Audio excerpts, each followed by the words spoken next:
Today's episode is brought to you by True Classic Tees. The tea for people like Deke, who we were just talking about, in terms of, yeah, it's nice. You know, whether you're all the way fit, kind of fit, or not fit at all.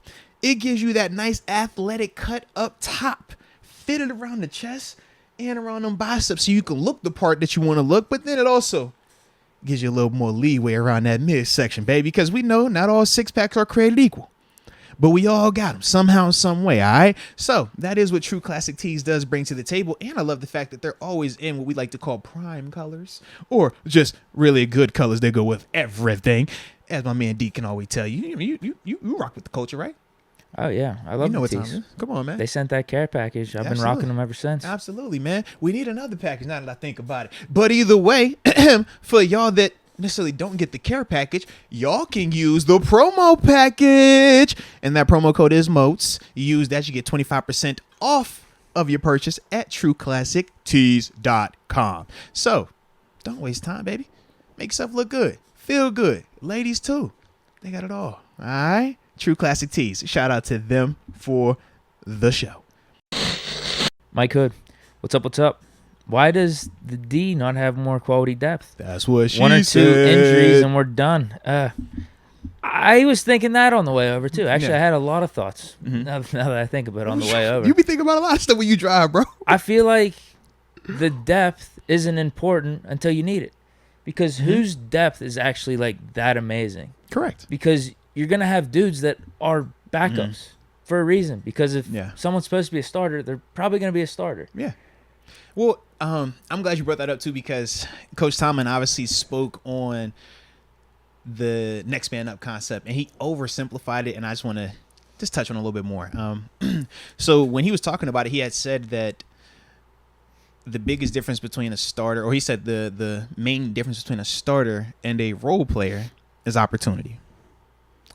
And yes, if we're overly simplifying it, it can be boiled down to just opportunity. Because me personally, that's something that I would always fuss about. Opportunity. I felt like when I was the starter, I produced. But then at the same time, there was times when I was a role player and I was like, yeah, I want to be back out there. I think I could produce. But it's more than just opportunity. Because when I think of me athletically, and I think of Bud Dupree athletically, that is not an opportunity thing. It's certain things I would never be able to do that Bud can do. When we talk TJ Watt, it's not an opportunity thing. Certain people are just gifted athletically. Shoot, I was in Buffalo when we gave out the first $100 million defensive player contract, Mario Williams. I backed him up for a little bit too, Deke. Do you think it was an opportunity thing that was the difference between me and Mario Williams? No. It was 6'7", 295, could run 4'5", and I was 6 foot, 235 pounds, running 4'4", running 4'5", 4'6". You know what I'm saying? So it was like very different, very very different. So even though we talk next man up, even though we look at our roster at the beginning of every season, we're always like, yeah, we like our depth, we like this and like that. There's a reason why we don't pay Alex Highsmith the way we pay TJ Watt. There's a reason why Malik Reed isn't paid the way that Alex Highsmith is paid. There's a reason why Trey Norwood wasn't drafted in the first round like Terrell Edmonds. Like, there's certain reasons why players are role players. Not saying they can't develop into it, and eventually the way you combat that is, okay, you got to become super cerebral, and that was how I lived. I became super smart, so I would know everything, offense, defense, special teams, to combat that. But there was still going to be things that, hey, if you know just as much as I do, and you're athletic like that, I can't stop that. I can't do that. And this is part of what we are experiencing right now as well. When you talk about some of the plays that were had where Trey Norwood was in the mix of it, defensively specifically, I'm looking at that and I'm saying, yes, I've already seen Terrell Edmonds make this play routinely, and I do feel like he could still make them plays routinely. But it's the reason why he was out there. It's the reason why he started literally every game he's been in here. Because he is gifted like that athletically. So it's not just always about opportunity. It's not always as simple as just saying next man up, because that context matters. No matter how many opportunities you're going to give, think about Henry Mondu last year, right? And Henry, man, friend of the show, pulled up on us and everything, right? How many opportunities did he get? Plenty, right? Was that ever going to make him Cam Hayward? Was that ever going to make him DeMarvin Leal? Was that ever going to make him Larry Ogunjobi? Nah. But that's some of the context, man. So, yes, when we're talking about the depth, it's not what we want it to be right now. But there's a reason why they're depth players. And when you talk about not just losing one player, because if it was just Edmonds and you still got Akello, Levi, and Cam Sutton, TJ Watt, we're not hollering about that. In fact, we're praising our depth because Trey Noah was going to come in here and play well in that setting. Because everyone else around him is starters. Right. Yep. When you talk about if it was just Akello out and you still got TJ, Levi, Cam Sutton, Edmonds, man, we're like, bro, look at the depth in the secondary. Man, we done pulled up. We said Levi Wallace and Cam Sutton starting, Arthur Milet in the slot. Should we even bring your boy Pierre Allen back out this thing? And everybody look great. But now when you're talking about no TJ Watt, you lose Larry Ogunjobi in the game. You don't go into that game with Akello Witherspoon. You don't go into that game with Edmonds. You lose Levi Wallace in that game. You also lose Cam Sutton. Bro, those 6 starters. 6. Minka's banged up. And how many of these dudes of the 6 are Pro Bowl or second contract or guys that we're leaning on heavily? So it's a lot of that is going into why we are feeling the way that we're feeling. But that context does matter. It's not seeking comfort. It's not trying to make excuses. But these are legit variables in this situation. And that is why at times when we talk about inconsistencies, well, when you got some players that are legit starters in this league and some players that are legit role players, but it's too much of both of them out there mixed up, or too much of the role players and not enough other starters out there, you're going to get inconsistent play because that's why they're role players. You want to minimize them. You don't want them playing 50 snaps. You want them to play about 20 snaps. 20 snaps, Arthur Milet balling out, right? Talk about 80, or I don't want to put him out there because that's my dog. I like what I like what he's doing. But I'm trying to think of another guy specifically. Jameer Jones, right? Jameer Jones. If he's getting 10 plays a game, man, you're going to live with that. You'll be all right with that.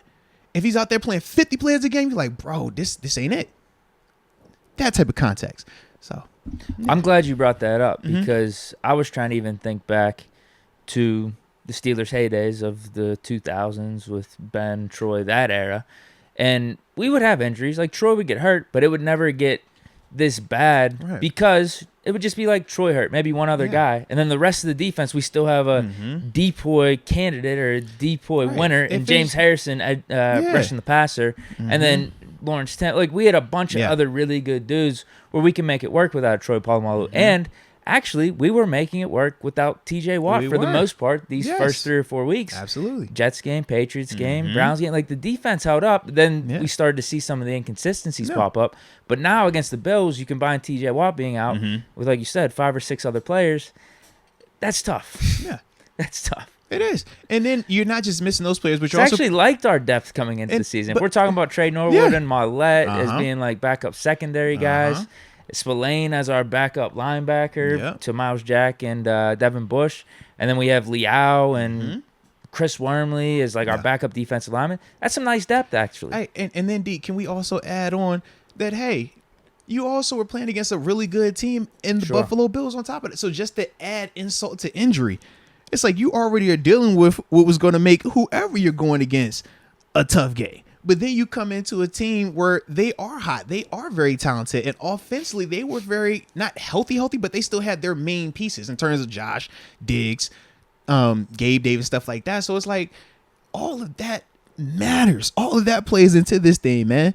And that's why when we say it's not always about a quick fix or it's not just necessarily a knee-jerk reaction that needs to be made, this is the context that we're referring to in terms of why we're saying that. We don't just say it just to say it because we're Tomlin apologists or Steeler apologists.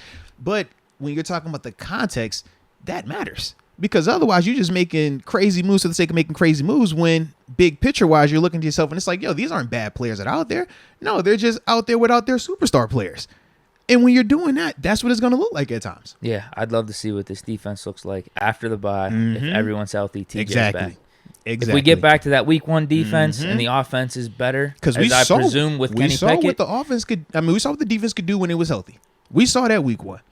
So I'm not thinking that that's impossible to get back to, but we got to be back healthy because we don't have those same players out there right now.